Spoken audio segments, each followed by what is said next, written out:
Welcome. I am your designated pilot examiner for today. Consider this your simulated private pilot check ride oral exam. Today, we are going to strictly cover FAR 61.113, Private Pilot Privileges and Limitations. Check ride ready. FAA quick review. This study aid is stripped of all the fluff to simulate a real oral test environment. We are focusing strictly on exact FAA wording and the core numbers you need to know. Pay attention. Let's begin.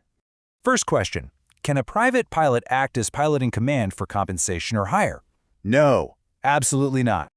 Listen to the exact wording of FAR 61.113A.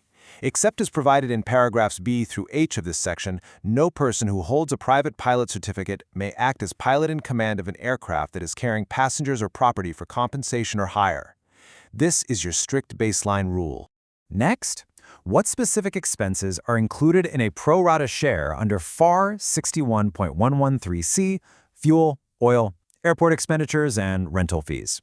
Memorize that definition. Pro rata share covers operating expenses involving only fuel, oil, airport expenditures, or rental fees. The key here is that as the pilot, you may never pay less than your equal proportional share. If your passenger offers to pay for everything, that is an illegal charter. Let's look at a scenario.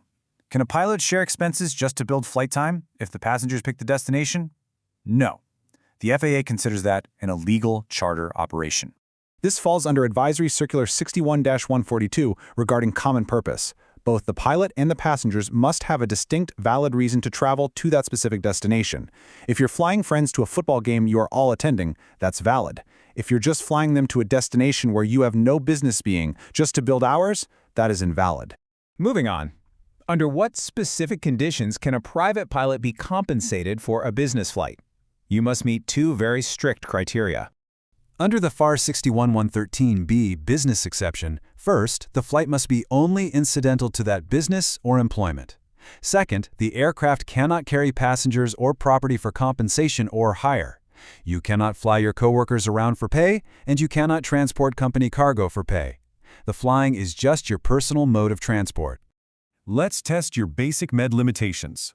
What is the maximum altitude permitted for a private pilot operating under basic med limitations per FAR 61.113I? 18,000. Maximum altitude is 18,000 feet MSL. When the examiner asks, you deliver that number without hesitation. 18,000. Next basic med question. What is the maximum indicated airspeed permitted under basic med limitations? 250 knots. Lock that into your memory. Maximum indicated airspeed, 250 knots. Let's check some other exception numbers. How many logged flight hours are required for an aircraft salesman to demonstrate an aircraft to a prospective buyer? 200. 200 hours. An aircraft salesman must have at least 200 hours logged. Next question. How many hours as pilot in command are required to tow a glider or to perform light sport aircraft production flight tests? 100 hours. For these specialized operations, the requirement is exactly 100 hours. See the number? Remember the number. All right, let's step into a more complex scenario. Does bartering services, like offering aircraft detailing in exchange for covering your pro rata share, violate FAA regulations? It depends. According to an FAA Chief Counsel legal interpretation, bartering detailing services is legal, but only as long as the fair market value of those services does not exceed your pro rata share. If the value of your detailing work is worth more than your share of the flight, it crosses the line into a legal compensation. Next, can the FAA grant special exemptions allowing private pilots to be reimbursed for fuel during charitable disaster relief? Yes, but it is extremely rare. Take a look at exemption number 2885, issued for the Maui humanitarian relief flights. For urgent humanitarian purposes, the FAA occasionally grants time-limited exemptions from 61.113C, allowing private pilots to get fuel reimbursement for relief flights. But again, these are highly restricted. Here is a final scenario trap for you. If you form a separate LLC solely to own an aircraft and carry affiliated company employees, is the flight still considered incidental to business? Absolutely not. This is known as the Flight Department Company Trap. The FAA views a sole-purpose aircraft holding company that transports passengers for any form of compensation as an illegal charter operation. It must comply with commercial operating rules like Part 135. The flight isn't incidental to the business, the flight is the business.